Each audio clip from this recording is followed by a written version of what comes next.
You're stuck in this so-called job for how long? The hell runs out of demons, seems like. I was really excited the second I heard about this show, and it is just such a fun ride from start to finish. It's the perfect Ash versus Evil Dead replacement I've been wanting for the past few years. Now, to start with, you're no stranger to fantastical stories, so to speak, especially after showrunning Carnival Row Season 2. But this might be your most out there project yet. What was it about Granger's vision for this world that spoke to you to want to help showrun it? Well, Granger had a terrific original script that had the seeds of some of the idea, and then we ended up redeveloping and writing the pilot together. It had a kind of a unique tone, a unique setting, and it had a character in Hub Halloran, and most importantly, it had Kevin Bacon on the hook because he was interested in developing it, and Blumhouse. So what we ended up doing was creating a unique mashup of genres, right? Like, and I'd never seen this combination before. So it became the antidote to, I think, how rotten the world is right now for me. That's to some people. I just wanted to create this wonderful escapist ride, and so here we had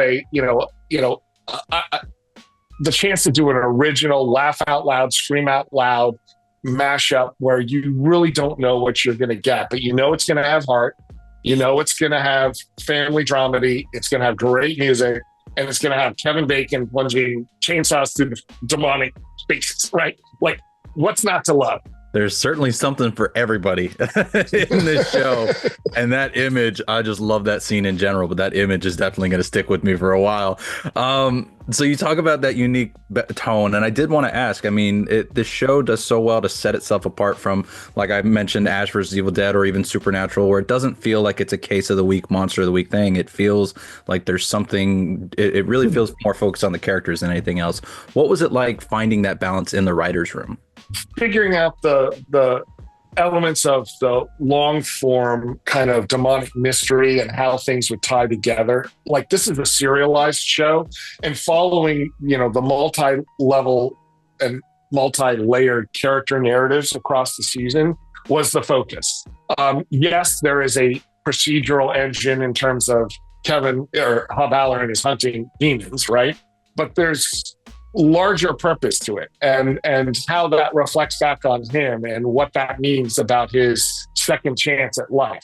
Like, all of those themes, I think, made it more of a serialized kind of experience for viewers, a long form story, as opposed to the supernatural, episodic, weekly kind of procedural type show. Well, and that's what kept me hooked, is as the mystery started unfolding, I was like, well, I'm just going to keep watching this then. Especially, I mean, again, everything is just so great about this.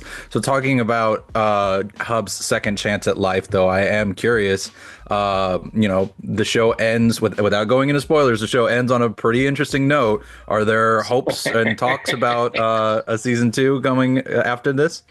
Let me just, all I can say is that I'm cautiously optimistic, and I want to make it as difficult on Amazon as possible to not give me a second season so that we can go have more fun with Hub hunting demons. I love to hear it. And so what would you say, though? You mentioned the chainsaw. I would love to hear, before I let you go, what was your favorite demon fight scene to put together for this Wow.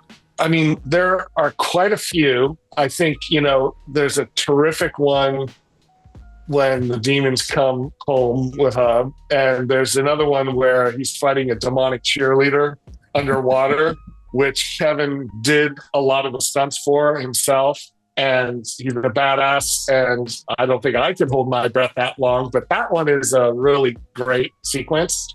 We wanted it to be fun. Like, this whole idea of this show is just like, tune in and just feel like, what am I watching? Like, that's the intention, and hopefully other people have the same experience that you had. Well, yes, and I look forward to getting the word out about there so that people know to have the same experience I had. So, Erik, thank you so much for taking the time to chat with me. Thank you. Really appreciate it. Did you take our son along for a demon fight yesterday? I'm just trying to do something nice here. Shit.